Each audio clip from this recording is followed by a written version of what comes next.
Hey Punk Outlaw, it's Buddha Gem, and thanks for the response. I thought in the last video, just from the reaction of X Omniverse, that we're finding some common ground here, and I'd really, if you take heed to what Fista fucking Freedom, I think, is his screen name, his comment, because really I'm not looking for an argument at this point. I'm really looking for some kind of common ground.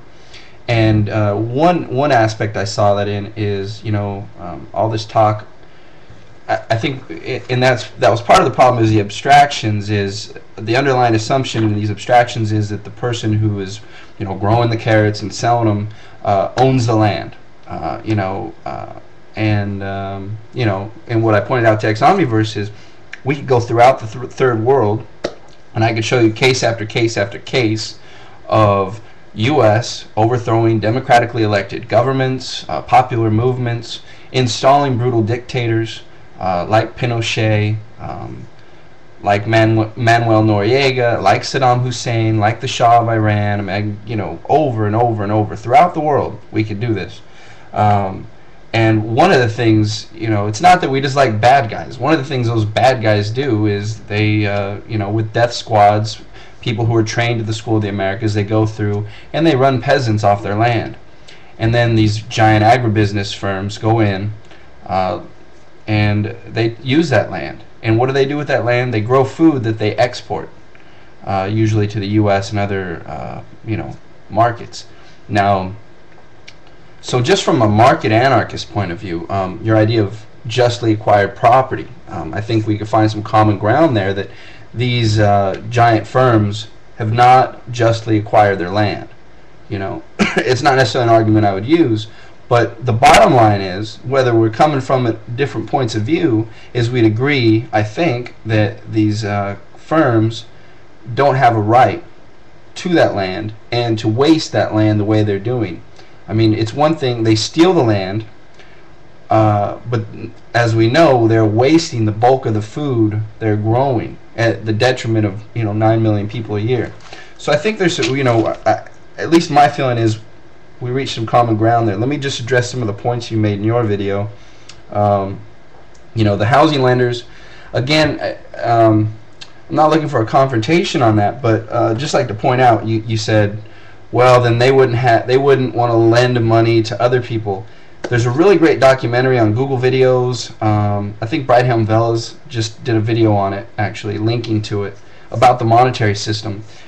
Real quick, money, when, look into, and this is something I think we could agree on. I know you guys don't agree with this monopoly on the monetary system. These lenders that we're talking about, real world stuff, the money they lend you as a potential homeowner is created out of thin air. Okay, this is a really neat little scam they have. The value is the piece of paper that you give them, saying you're going to pay back, X amount of money. Now they use that as value, and they, in this fractional reserve system, you have to watch the documentary. I don't have time to go into it all, but it's money lent out of, out of complete thin air. And when you're unable to pay back this imaginary money, they take back a very real home. So I think we could even find some agreement there that what's going on here is not legitimate, and that these foreclosures are thus illegitimate. And still the question remains, we have enough homes, can we house everybody? Just can we do it? Maybe your way, maybe some other way. Is it possible? We have enough food, we have enough homes. Can we do it? I would think a just system would at least attempt to minimize suffering. That is, it would be better than the system we have now, right? Like if your system that you would like to implement meant 18 million a year starved to death, well, that doesn't sound good to me. So I think I don't think this has to do with morality. I mean, this is just common sense. Like I said, starving people don't stay hungry for long.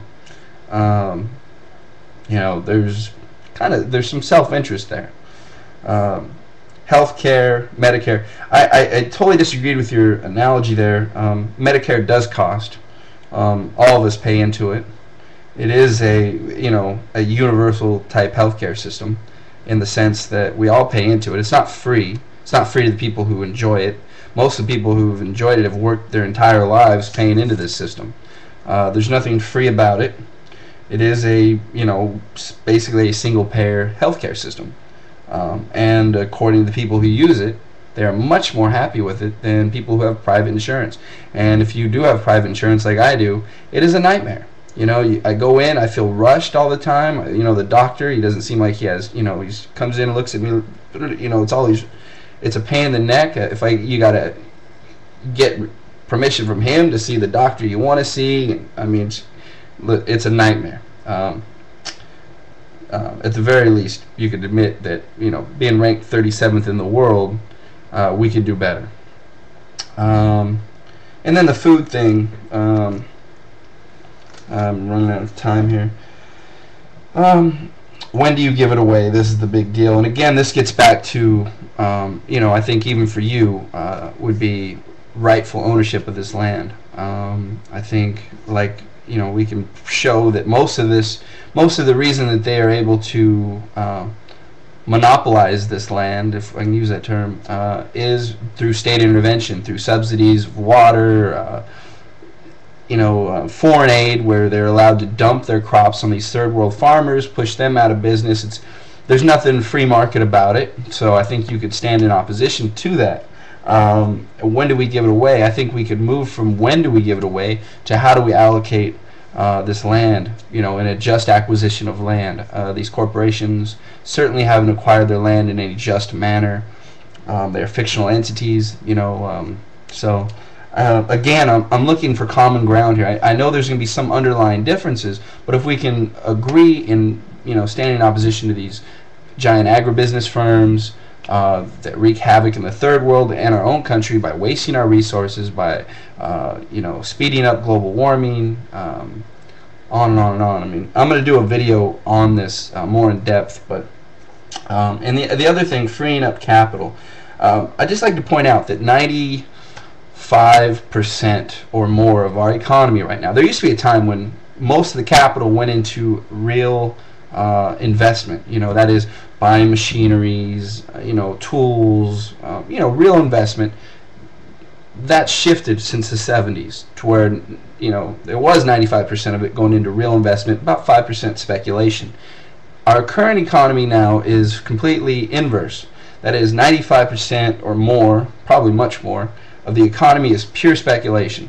So this freeing up this capital is mainly going to go into speculative ventures, hedge funds, you know, investing in, you know, trading currencies, all these things that don't grow another loaf of bread, you know, don't help anybody. It's purely speculative. You know, less than 5% of it is going into the real economy. So freeing up this capital without addressing these underlying concerns that I think we both should share isn't going to really help the situation. You know, 95 cents out of every dollar being invested into the economy should not be purely speculative. That's a stock. That's like a Las Vegas mentality. You know, I'm going to bet on this. You know, it's just a complete waste of time, money, and resources. So even if we're talking about the profit motive, there's a profit motive there for them, but